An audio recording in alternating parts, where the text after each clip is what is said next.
Principal sir, বিভিন্ন faculty, deputy super sir, assistant super, বিভিন্ন faculty members, উপস্থিত NSS department doctors, nursing staff, paramedical staff এবং আমাদের office supervision staff সবাইকে আমাদের গণতন্ত্র দিবস প্রজাতন্ত্র দিবসের শুভকামনা শুভেচ্ছা জানাই।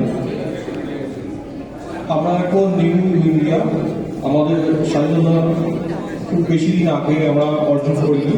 এই স্বাধীনতা অর্জন করার জন্যে আমাদের অনেক রকম, আমাদের নয়, আমাদের জেনারেশন, আগের জেনারেশনে রক্তপাত করতে হয়েছিল এবং সেটা খুব একটা সহজ রাস্তা হয় না।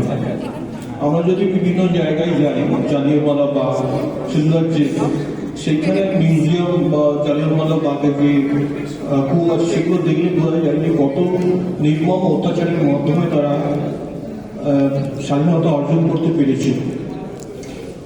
স্বাধীনতার আগে ব্রিটিশ গভর্নমেন্ট অনেক অত্যাচার করার চেষ্টা করেছিল, বিভিন্ন অ্যাক্টের মাধ্যমে, রাওলাত অ্যাক্ট এক্সেট্রা, তার মাধ্যমে অত্যাচার করার চেষ্টা করেছিল। আমরা ব্রিটিশ ডমিনিয়ন বা ক্রাউন, যে ব্রিটিশ গভর্নমেন্টের যে ক্রাউন আছে, কুইনের আন্ডারে আমরা ছিলাম এবং সেই ক্রাউনের ওরা যেটা বলতো আমরা সেটাই মেনে নিতাম। কিন্তু স্বাধীনতা